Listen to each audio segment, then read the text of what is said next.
All right, so I want to start with a review of the basic. When I say review, I mean everything here is going to be Calculus 1. Review of basic Calculus 1 integrals. Some of them are not now in Calc 2, they're all basic because they're all Calc 1. If this were the Calc 1 semester, some of these would be basic Calc 1, some of these might be, you got to know what you're doing in Calc 1. So we'll work through several of these examples and make sure you have a few things on your mind. What I'm going to do is start the course with Chapter 8 rather than Chapter 7. Chapter 8 is the techniques of integration. I'm going to start off the bat with the techniques of integration, and then after that we're going to go back and pick up Chapter 7, which are the applications of the integral. So I wanted to jump right in with the techniques of integration, since that's where most of you left off, is working with the integration. So, review of basic Calc 1 integrals. First thing, use substitution.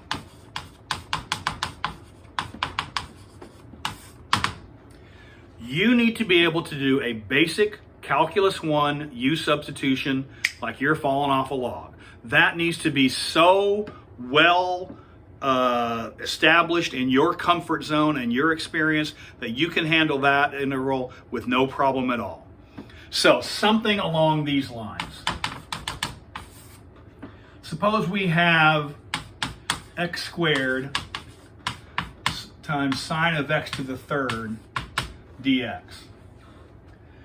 Now, remember that a substitution, anytime you have a function of a function, this is sine of x to the third. So this is sine of the cube function. Anytime you have a function of a function, a use substitution is a possibility.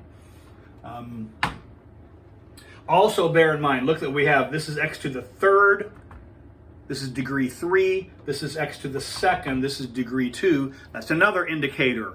That's a little bit of a footprint that lets you know that this might be a candidate for use substitution. All right. The last little thing I want to mention, some of you, again, you've had me in class before, you're familiar that this is the way I write things. Some of you, you haven't seen this before. Some of you will write this, or this is in your comfort zone. In fact, I can't even not write it. The textbook even does it this way. Very often instructors will do this. See how I have sine and then parenthesis the argument?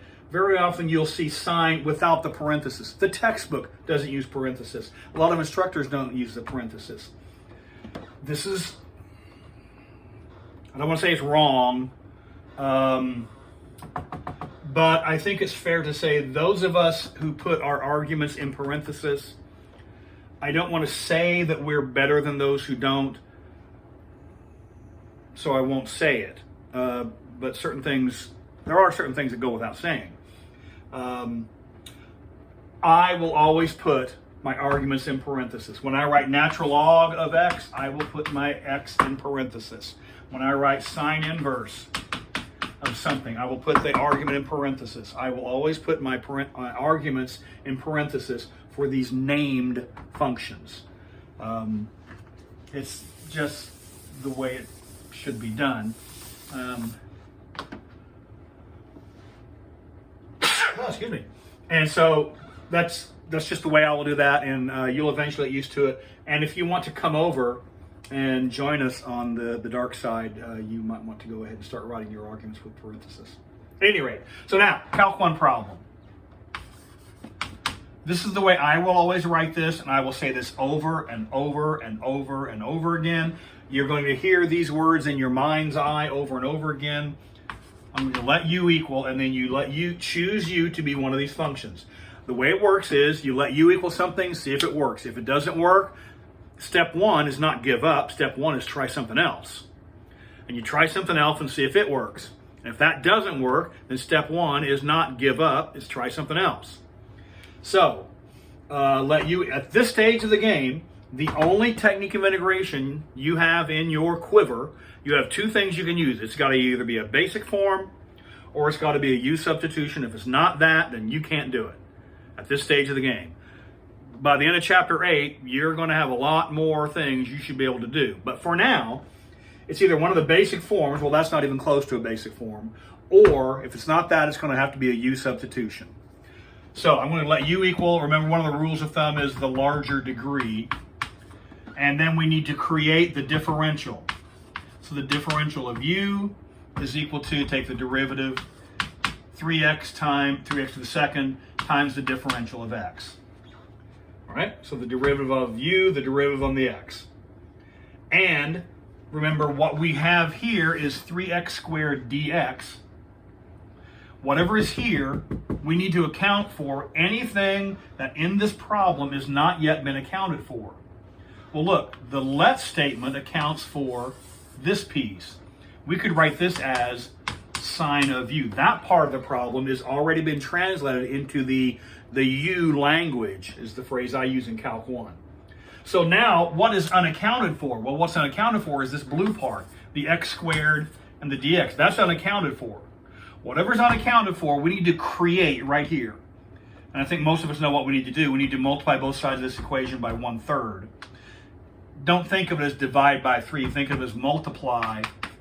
So each of these implies, this implies 1/3 du is equal to x to the second dx. And now we have created